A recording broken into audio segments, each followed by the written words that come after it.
সম্মানিত ভিউয়ার্স, আপনারা এইচএসবি কনস্ট্রাকশনকে প্রতিবারের মতো লাইক, কমেন্ট, শেয়ার ও সাবস্ক্রাইব দিয়ে পাশে রয়েছেন।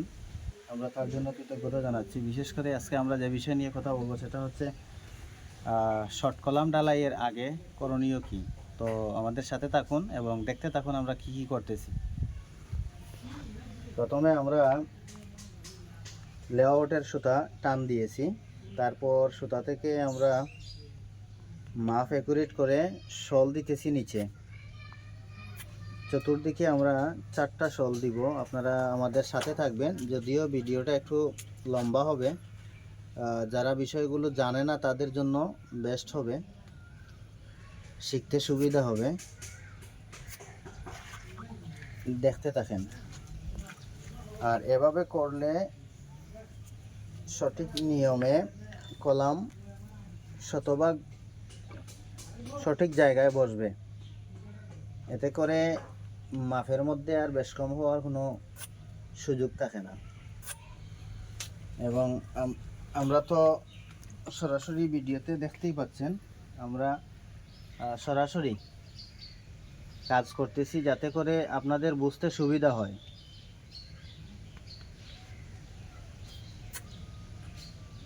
দেখতে থাকুন আমাদের কলামের চতুর্পাশের কাভারিংগুলো ঠিক হয় কিনা।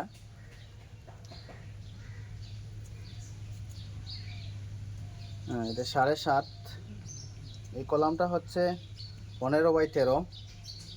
তো 15x13 কলামের আমরা মিডিল থেকে 7.5 করে নিচ্ছি 15-র দিকে, আর 13-র দিকে আমরা 6.5 করে নেব। তো আপনারা সঙ্গেই থাকুন। যদিও ভিডিওটা লম্বা হচ্ছে, তবে যারা জানে না বুঝে না তাদের জন্য ভালো হবে। কারণ অনেকে দেখা গেছে অনেক সময় শর্ট কলাম ঢালাই দিতে গিয়ে কলামের সঠিক মাপ ঠিক থাকে না এবং কাভারিং ঠিক থাকে না। বিশেষ করে বেজ ঢালাইয়ের সময় যখন আমরা এভাবে সুতা টাঙিয়ে তারপর মাপগুলো সঠিক করে নেই, তখন আমাদের কলামগুলো একুরেটভাবে দাঁড়িয়ে থাকে। এজন্যই আমরা সব সময় বিল্ডিংয়ের মাপঝুককে অনেকটা গুরুত্ব দিয়ে থাকি। কারণ একটা বিল্ডিংয়ের মাপঝুক অনেক গুরুত্বপূর্ণ হয়ে থাকে। আর হচ্ছে কলাম কাভারিং, এটার যদি রড কাভারিংগুলো শতভাগ না হয় তাহলে দেখা গেছে প্রাথমিক অবস্থায় কোনো কিছু হয় না, কিন্তু কিছুদিন পরে বিভিন্ন সমস্যা দেখা দিতে পারে। হয়তো 10, 15, 20 বছর বা তারও বেশি কম হতে পারে সমস্যা দেখা দেয়। এজন্য আমরা রড কাভারিংয়ের দিকে খুব বেশি গুরুত্ব দিয়ে থাকি। যেটা আপনারা দেখতে পাচ্ছেন, আমরা এই কলামটা দাগানোর পরে আমাদের এই কলাম সহ আরও যে কয়টা কলাম দাগ দিয়েছি প্রতিটা কলাম দেখানোর চেষ্টা করব এবং আমাদের কথায় কাজে মিল আছে কিনা সেটাও আপনারা খেয়াল করবেন। এবং আপনাদের যদি কোনো গঠনমূলক আলোচনা থেকে থাকে বা কোনো পরামর্শ থেকে থাকে সেটা কমেন্ট বক্সে তুলে ধরবেন। আমরা সেখান থেকে যদি শেখার থাকে সেটা শিখে নেব, আর যদি আমাদের কাছ থেকে শেখার থাকে তাহলে যারা শিখতে ইচ্ছুক তারা আমাদের কাছ থেকে শেখার চেষ্টা করবেন। আমরা সদা সর্বদা ভালো মানের কাজ উপহার দেওয়ার চেষ্টা করে যাচ্ছি। তো আপনারা কমেন্টে বলবেন কাজটা কতটুকু ভালো হলো বা কেমন হলো, কাজটা সঠিক হয়েছে কিনা, এগুলো আপনারা আশা করি কমেন্ট বক্সে বলবেন। আপনাদের দেয়া উৎসাহ অনুপ্রেরণা নিয়েই শিক্ষণীয় ভিডিওগুলো তৈরি করতে সক্ষম হই।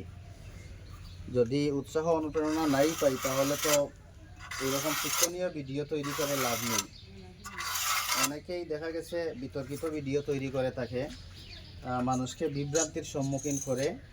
প্রয়োজন একটা বলে আর একটা কাজের গুণগত মান তুলে ধরতে পারে না, কিন্তু লম্বা লম্বা লেকচার দেয়। তো আমরা এরকম চাচ্ছি না, আমরা চাচ্ছি ভালো কিছু উপহার দেওয়ার জন্য, যাতে করে মানুষ এখান থেকে শিক্ষা নিতে পারে এবং আমাদের কাজটাও সঠিক হলো কিনা সেটাও যেন মানুষ কমেন্ট বক্সে বলতে পারে। আপনাদের জন্য আমাদের কমেন্ট বক্স সম্পূর্ণ খোলা আছে, আপনারা চাইলে কমেন্টে বলতে পারেন। আমরা এই যে দেখেন মাপটা দেখাচ্ছে আমাদের সাইটের যিনি ফোরম্যান আছে, ফোরম্যান মাপ দেখাচ্ছে আপনাদেরকে, দেখেন। আর যিনি এই কাজটা উঠাচ্ছেন, হ্যাঁ, এইদিকে 15 আর হচ্ছে ওইদিকে 13, দেখতে পাচ্ছেন, ওইদিকে 13, হ্যাঁ, একবারে 100 ভাগ। এবং চতুর্দিকে রড কাভারিং 3 ইঞ্চি ক্লিয়ারিং আছে।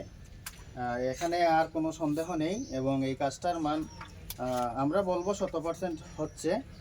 বাকিটা আপনারা কমেন্ট বক্সে বলবেন। এবং আমাদের আরও কিছু কলাম যেগুলো দাগানো হয়েছে, বলতে পারেন যে আমরা বোধহয় একটা কলাম আপনাদেরকে দেখিয়েছি না, আরও যে কলামগুলো দাগানো হচ্ছে সেগুলোও দেখাচ্ছে, আমাদের ক্যামেরাম্যান যাচ্ছে, সে আপনাদেরকে দেখাবে প্রতিটা কলামের গোড়ায়।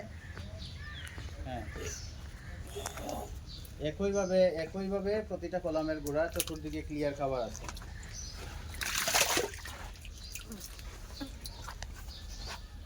হ্যাঁ, দেখতে পাচ্ছেন আশা করি। যদিও ভিডিওটা লম্বা হচ্ছে, বিরক্ত বোধ করবেন না, কারণ এগুলো সকলেরই দেখা উচিত, জানাও বোঝা উচিত কাজের গুণগত মান এবং কাজের রেট কেন বেশি হয়।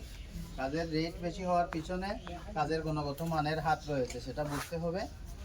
এই দিকটা বিবেচনা করেই আমাদেরকে কথা বলতে হয়। তারপরে এটা যাও, ওই কর্নারটা দেখাও।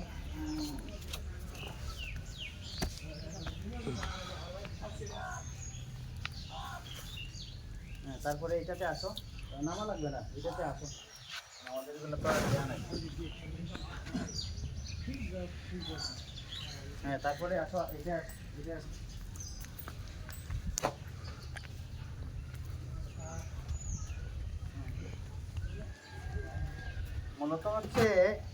মূলত হচ্ছে আপনারা বলতে পারেন যে আমরা অনেক সময় কথা না বলেও ভিডিও দিই। তার পিছনেও কারণ রয়েছে, কারণ কথা বলতে গেলে ভুল ত্রুটি হতেই পারে, হওয়ার সম্ভাবনাও থাকে। সেজন্য হয়তো বা অনেক সময় কথা বলার চেষ্টা করি না।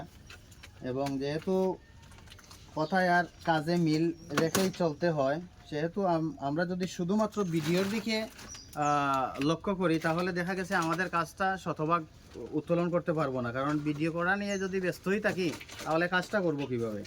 তো কাজের প্রতি গুরুত্ব দিতে হবে এবং মাঝে মধ্যে শিক্ষণীয় ভিডিও তুলে ধরতে হবে। অনেকেই দেখছি সকাল থেকে বিকাল পর্যন্ত এবং মাসের শুরু থেকে শেষ পর্যন্ত, বছরের প্রথম দিন থেকে বছরের শেষ দিন পর্যন্ত 24 ঘন্টা এই ভিডিওতে ব্যস্ত এবং এমনভাবে ভিডিও করতেছেন, বোঝা যাচ্ছে যে এই ভিডিওগুলো থেকে অনেক কিছু শিক্ষা নেওয়ার রয়েছে। তো আমার কথা হলো, ভিডিও করেন, ভালো কথা, সমস্যা নাই, এটা দোষের কিছু না। কিন্তু এত ভিডিও করা তো মনে হয় না ভালো দিক। কারণ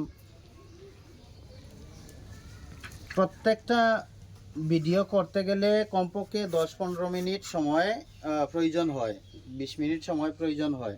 তো এত সময় লস হয়ে গেলে আপনার পরবর্তীতে দেখা গেছে কাজের 12টা বেজে যাবে। তো আমরা চাই না এমন কিছু হোক, আমরা চাই কাজের গুণগত মান ভালো হোক এবং মাঝে মধ্যে আমরা শিক্ষণীয় ভিডিও তুলে ধরার চেষ্টা করব এবং আপনাদের উৎসাহ অনুপ্রেরণা নিয়ে আমরা সামনের দিকে এগিয়ে যাব আর ভালো মানের কাজ উপহার দেওয়ার চেষ্টা করব। বিশেষ করে আবারও সবাইকে অসংখ্য ধন্যবাদ আর কৃতজ্ঞতা জানাচ্ছি এতক্ষণ সাথে থেকে ভিডিওটি দেখার জন্য। আর আপনাদের কাছে অনুরোধ থাকবে, আপনাদের গঠনমূলক আলোচনাগুলো কমেন্ট বক্সে তুলে ধরবেন। এখান থেকে হয়তো আমরা শিক্ষা নিব, নয়তো বা আমাদের কাছ থেকে শিক্ষণীয় থাকলে আপনারা শিখে নেবেন। ধন্যবাদ, ভালো থাকবেন, দেখা হবে পরবর্তী কোনো ভিডিওতে।